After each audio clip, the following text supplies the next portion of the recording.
ijabah itu mungkin kita nggak nemuin di tempat kita, tapi kita punya namanya sa'atul ijabah. Nih Pak Saudara, ada maqamul ijabah, ada sa'atul ijabah. Maqamul ijabah artinya tempat-tempat doa kita diijabah, tempat-tempat itu banyak di tanah suci ya, banyak di tanah suci. Kalau kita di Madinah ada di Raudhah ya, ada di Raudhah. Kemudian juga ada ketika kita ziarah ke makam Rasul. Kalau di Madinah itu Raudhah. Kemudian kalau di Makkah ada yang namanya Multazam. Antara sudut Hajar Aswad dengan pintu Ka'bah namanya Multazam. Ada juga doa diijabah di makam Ibrahim, ada di Hijr Ismail, termasuk ketika kita nyium Hajar Aswad, termasuk pada saat pelaksanaan wukuf di padang Arafah. Kita nggak nemuin yang begitu. Mudah-mudahan pada bisa ke tanah suci semuanya. Amin aja dulu. Juga begitu mudah Allah menurunkan derajat seseorang. Makanya yang berat itu bukan mencari nama, yang susah adalah menjaga nama, itu susah. Yang susah itu bukan mencari jabatan, tapi menjaga jabatan, itu yang berat. Amanah itu yang berat ya. Sekarang kita nggak ada yang namanya maqamul ijabah, tapi kita punya sa'atul ijabah. Sa'at artinya waktu, ijabah waktu-waktu doa kita diijabah. Waktu-waktu banyak tuh waktunya, banyak ya. Contohnya adalah ketika adzan dan iqamah. Jadi setelah adzan kita sholat sunnah qabliyah, menunggu qomat, itu waktu diijabah doa kita. Cuma banyak kita belum paham, sehingga kita pada saat yang namanya adzan nungguin qomat. Qomat mah nggak usah ditungguin, ntar juga dia bunyi sendiri. Tapi bagaimana antara adzan dan iqamat itu doa kita diijabah. Banyak kesempatan kita berdoa di situ, laporan sama Allah, punya masalah apa lapor sama Allah. Kalau punya masalah lapor sama tetangga, tetangga juga pada punya. Nah, betul benar. Ya, banyak lapor sama Allah. Insya Allah ketemu solusinya asal tahu selaknya. Tahu selaknya. Antara adzan dan iqamah itu doa ratu-ratu nggak ditolak. Ada pesan Rasul kepada Sayyidina Ali, wahai Ali, ya pesan Rasul, ad-du'a'u bainal adzan wal iqamah la turaddu. Doa antara adzan dan qomat kagak bakal ditolak. Sebenarnya banyak kesempatan kita berdoa. Jadi jangan beranggapan cuma harus ke Mekah, ke Madinah aja doa diijabah. Enggak. Ada sa'atul ijabah antara adzan dan iqamah ya. Kumpulin doa-doa kita tuh. Enggak apa-apa pakai bahasa Indonesia juga. Maka ada sebuah masjid yang udah memahami ini, tambah dia nunggu antara adzan dan iqamah nunggu tambah lama, tambah senang. Habis selesai taklim pada gunung ya, alhamdulillah tadi doa saya banyak banget saya panjatkan semua lama ya. Di sana memang ada kadang-kadang habis adzan baru sholat sunnah baru salam langsung qomat. Kita berdoa apa? Jadi kadang-kadang yang antara adzan dan qomatnya rada lama malah seneng karena banyak baca doa. Kalau kita kan enggak, habis selesai sholat sunnah, lah udah qomat kita belum. Nah, di sini mah belum seberapa Pak. Bapak coba sholat di Masjid Al-Ikhlas. Nah, Pak Haji Pariono nih sering, Pak Haji Komarudin no, yang sering ikuti taklim saya subuh Sabtu ya, besok, insyaallah besok. Itu yang lain udah pada salam, sholat selesai, dia baru qomat. Apa hilang subuhnya? Enggak. Makanya ada pembahasan tentang waktu subuh di Indonesia. Waktu sholat ternyata dihitung-hitung dengan begitu ilmu falak kita kecepatan. Maka setelannya itu jangan 2 menit, jangan 3 menit setelah adzan. Nah, jadi ketika kita sholat mengikuti waktu setempat, asalkan memang mesinnya benar. Cuma mesin kita kadang-kadang kalau mati lampu, nah itu kalau gitu ya. Jadi begitu mati lampu, mesinnya langsung berubah ininya apa? Waktunya, jamnya. Semakin lama mati lampunya, semakin jauh pindahnya, bergesernya. Tapi kita berusaha selalu update. Jadi ketika kita sholat dan waktunya mengikuti waktu setempat, bukan waktu orang lain. Jadi misalkan di sana udah qomat, kok kita belum qomat ini, gimana sih ini? Ya, mungkin setelan waktunya beda. Dia setelan waktunya antara adzan dan qomat mungkin cuma 5 menit. Adzannya 3 menit, sholat sunnahnya 2 menit, ya langsung qomat. Bapak pernah nggak nemuin nih? Ada adzan dulu jam 1:30. Pernah nemuin nggak? Kampung ada banyak. Di kampung itu ada duhur jam 1:30. Apa salah? Nggak salah. Karena nungguin orang pulang dari sawah. Makanya banyak kita lihat, banyak pengalaman tambah bijak sana. Apa kita ngomel? Subuh jam sekian, duhur 1:30, kampung apa ini? Nggak bisa. Adzan asar jam 4 lewat. Pernah nggak waktu itu Pak Arifin sembahyang jamaah kita di kampungannya Pak Junato baca sholawatan sampai memendiran? Habis adzan sholawatan lama, ini. Mana belum nyampe ini? Emang biasanya lama. Tuh, belum pernah nyampe ini. Emang biasanya lama-lama memang gak ada orang. Langsung qomat. Tempat lain begitu. Ya. Kenapa sih habis yang namanya adzan ya nunggu jamaah pada sholawatan gitu ya? Wali songo kan gitu. Muslimin muslimat monggo jamaah sholat ganjaran pun pitulikur derajat kangge sangu bijin dinten kiamat supados kita selamat dunia akhirat. Kanjeng Jago ngajar gitu. Nunggu muslimin muslimat kan gitu ya. Nunggu jamaah. Kenapa? Karena zaman dulu jamaahnya masih sedikit. Tuh.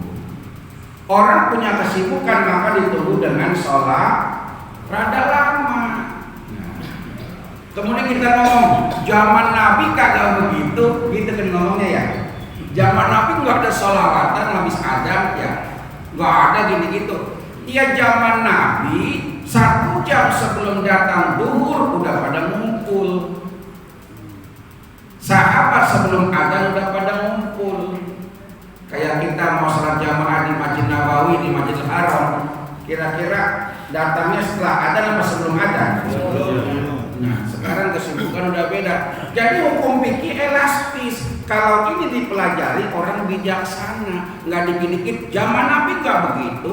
Nabi nggak begitu, Ya kalau gitu hidupnya kita salah. Kalau gitu hidupnya kita dulu zaman Nabi. Allahumma shalli ala Muhammad. Jadi jawabannya adalah afdalu lailu afdalu, malam lebih afdal. Kenapa?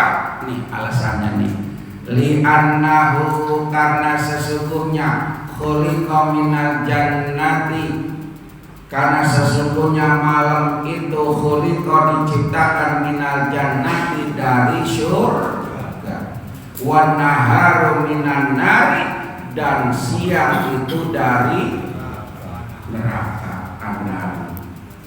Maka siang itu panas, malam itu sejuk. Bapak-bapak, ibu-ibu jalan-jalan ke puncak, ya itu nunggu siang apa nunggu malam? Ayo, yang dinikmati dari cuaca puncak siang apa malam? Malam. Kalau malam sejuk ya, dingin kan, gitu ya. Coba dah, orang pada jalan-jalan, ya, pada jalan-jalan keluar, ya, ada yang pada makan sate Haji Kadir, makan sate PSK, sate kiloan gitu ya. Pada ke Masjid At-Ta'awun, ada yang pada ngelihat view itu, ada berada di puncak pas gitu ya. Itu adanya siang atau malam? Malam. Kalau siang mah panas. Maka lebih utama karena diciptakan dari surga, gambarannya itu. Wa naharu minan nari, dan malam dari neraka. Wa warada fi asar, dan juga tercantum di dalam asar. Tahu namanya asar? Ada hadis, ada khabar, ada asar. Jadi ada hadis, ada khabar, ada asar. Ini kita belajar ulumul hadis. Ya. Ada hadis ma'udifaya Nabi sallallahu alaihi wasallam min qaulin aw fi'lin aw sifatin. Ada khabar dari sahabat, ada asar juga dari sahabat. Artinya dijelaskan oleh sahabat anna fil jannati nuron, sesungguhnya fil jannati di surga itu nuron, ada cahaya, wa zulmatan, dan ada kegelapan, wa jama'allahu, dan Allah mengumpulkan nur jahannam, cahaya-cahaya neraka jahanam, wa khalaqa minhu nahar, dan Allah ciptakan an-nahar, itu ada di dalam neraka. Falam yalqa fi jahannam nur, maka ketika yang tertinggal di jahanam neraka itu cahaya, faquluha zulmatun, maka semuanya menjadi gelap. Fanaharu mahalul maksiyah. Jadi begini, di surga itu ada cahaya, ada gelap. Ada cahaya, ada gelap. Nih. Wa jama'allahu nura jahannam, Allah kumpulkan cahaya-cahaya di neraka jahanam. Cahaya dia dikumpulkan. Wa khalaqa minhu nahar, Allah jadikan baginya itu siang. Jadi cahaya dari neraka diambil oleh Allah, dirubah menjadi siang. Maka dibilang di neraka itu kan selama-lamanya. Orang merasakan sesuatu selama-lamanya itu pada saat siang, gitu ya. Karena kalau malam itu waktunya istirahat. Coba bayangin, kalau semuanya siang, hidup tersiksa apa enggak? Tersiksa. Kalau siang terus nggak ada malam, tersiksa. Ini kapan istirahatnya kita, kapan tidurnya kita? Kalau siang terus, kan bisa tidur siang. Sengantuk-ngantuknya kita tidur siang sama tidur malam sama apa enggak? Tidur siang 4 jam contoh, tidur malam 2 jam, segeran yang mana? Yang malam. Yang malam itu. Ya. Memang dari ilmu-ilmu alamnya beda antara tidur siang dan tidur malam. Makanya walaupun orang banyak tidur tapi tidurnya nggak teratur, tidur malamnya kurang, tetap terkena penyakit kan gitu ya. Saya pulang ceramah 1:30, 3:30, misalkan udah pergi lagi, tidur paling 2 jam. Walaupun nanti pada tidur, tetap nggak sama seperti tidur malam. Sama, kita juga begitu. Sama. Ya. Allahumma shalli ala Muhammad. Ya. Diambil cahaya neraka jahanam wa khalaqa minhu nahran, ciptakan siang. Falam yabqa fi jahannam nuran, tidak ada lagi tersiksa di neraka jahanam cahaya. Fa kulluha zulmatun, maka semuanya menjadi gelap. Jadi cahaya di neraka itu diambil oleh Allah, dimasukkan ke surga. Maka ada pertanyaan, nanti kita di surga itu kan kekal, nikmat selama-lamanya. Tapi kalau kita tidur, kan nikmatnya hilang. Maka seakan-akan begitu. Jadi kenikmatan di neraka diambil semua. Ya, cahaya-cahaya diambil, yang tersisa kegelapan. Bahkan diteruskan, fanaharu mahalul maksiyah, siang itu mahalul maksiyah, tempatnya maksiat. Jadi dikatakan siang itu tempatnya maksiat. Wal lailu mahalul istighfar wal udri wan nadama, dan malam itu tempatnya istighfar. Wal udri dan udur wan nadama. Nadama itu berpasrah, ya, berkeluh kesah, bersedih-sedih, permohonan, nadama. Maka kalau malam itu kita kan sering doa sama Allah. Doa itu nikmatnya siang atau malam kan ya? Malam kan ya. Doa itu malam, nangis, sedih, lapor sama Allah, gak apa-apa. Maka sering saya pesan, jangan banyak laporan sama manusia, belum tentu dapat solusi. Malah yang ada malah kadang-kadang kita dikompor-komporin gitu ya. Tergantung sama siapa kita ceritanya. Ya. Oh, ngapa emang lu? Laki kita kok apa ya begini bang? Ya laki begitu gue mau tinggal pergi. Ya. Iya, kalau ketemu sama orang yang tepat, udah sabar aja. Perempuan mah nggak dituntut hisab terhadap suami. Sejelek-jeleknya suami dia bakal dituntut dengan sifatnya istri. Sebaik-baik semulia-mulianya istri bakal dituntut nanti oleh suami, kan gitu ya. Suaminya yang dituntut, udah sabarin aja, anggapnya nambahin pahala, masih mending. Ya laki begitu, tinggal bagi gue apaan? Kalau gue mau begitu tuh ya. Lapor sama Allah, ya Allah, kau yang menciptakan laki-laki, kau yang menciptakan perempuan, kau yang berikan rezeki, tolong toto suami kula ya Allah, menawi panjenengan ingkang toto, insya Allah langkung saya. Gitu. Kalau engkau yang nata ya Allah, mudah-mudahan terjadi baik, adanya yang jelek ganti ya Allah. Gitu. Jangan banyak nangis di depan manusia, banyak nangis di depan nih Pak, Bu,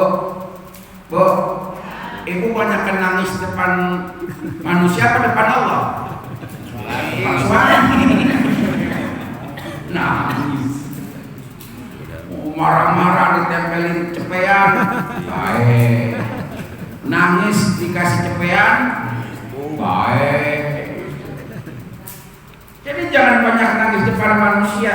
Kalau bisa tampilkan di depan manusia seakan-akan hidup kita enak terus. Kira-kira susah apa gampang? Ada masalah amal laki, wedek banget amal laki, sebel banget, datang ke pengajian, ya Allah senyum aja. Ente gimana? Kamu bagaimana emang gitu? Iya begitu. Nah gitu. Kadang-kadang masalah amal laki baru nyampe, assalamualaikum, diam aja. Udah lu jangan ganggu gua, jangan ketemu gua, lu nggak tahu gua lagi repot, gua sewa. Apa urusannya? Kalau bisa tampilkan kita di depan orang kelihatannya enak terus, padahal kita punya banyak. Nah, tampilin kayak gitu. Ada banyak ustaz-ustaz salafiyah itu di depan orang seakan-akan dia punya duit banyak. Ada yang begitu? Ada. Coba dah. Ustaz nggak ada kerjaannya, tapi kelihatannya enak mulu. Di kampung-kampung ustaz salafiyah yang kerjaannya enak, gajinya gede, pakai bajunya biasa-biasa aja. Tuh ustaz pakai baju koko Almia. Lah kan ini 500.000. Yang kerjaannya enak, gajinya banyak, pakai sarungnya Wadimor, paling keren Atlas. Lah tuh ustaz pakai BHS. Kata kita, ustaz duitnya banyak amat ya, sarungnya aja BHS berapa ratus itu. Duitnya banyak, padahal kerjaannya tahlilan dong, nunggu selamatan sama nunggu kematian. Dia tampil depan orang seakan-akan hidupnya enak. Jadi bergaul nikmat. Gua mau ngomong sama lu susah mulu sih susah. Bergaul sama lu susah mulu, duit banyak cerita susah. Boro-boro gua bisa nikmatin enaknya. Coba tampilkan di hadapan orang seakan-akan kita enak terus. Padahal kita punya masalah. Kita sama istri ya udah sama istri aja, sama yang lain sama yang lain aja. Jangan dibawa-bawa kemana-mana.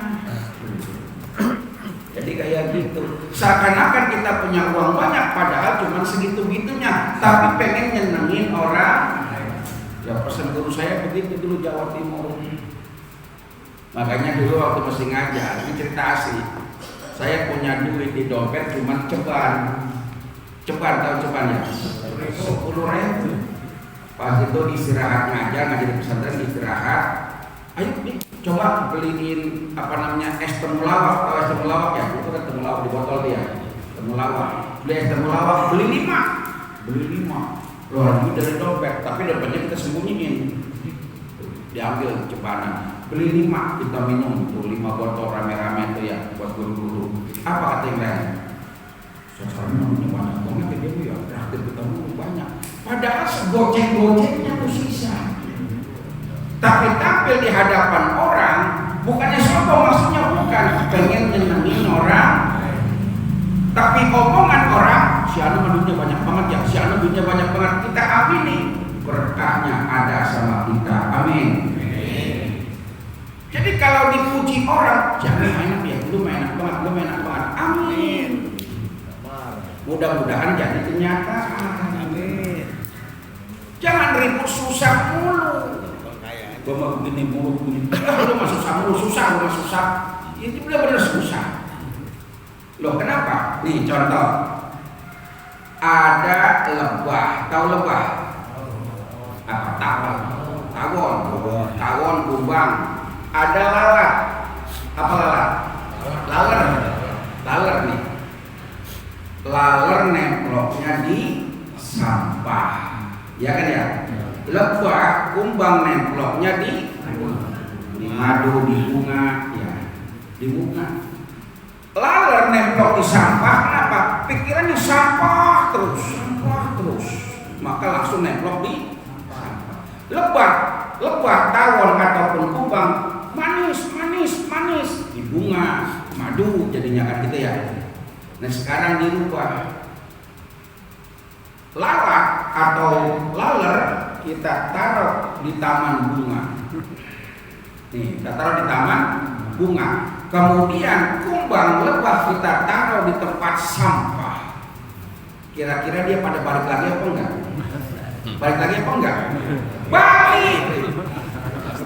Enggak betah tuh yang namanya laler, tetap aja dia nyari sampah. Enggak betah lebah, enggak betah kumbang, tetap dia nyari. Itulah manusia. Kalau pikirannya udah jelek, susah, nyampe susahnya. Tapi kalau pikiran kita seneng, semringah, bunga, gitu ya, bahagia, nyampe bahagianya. Amin.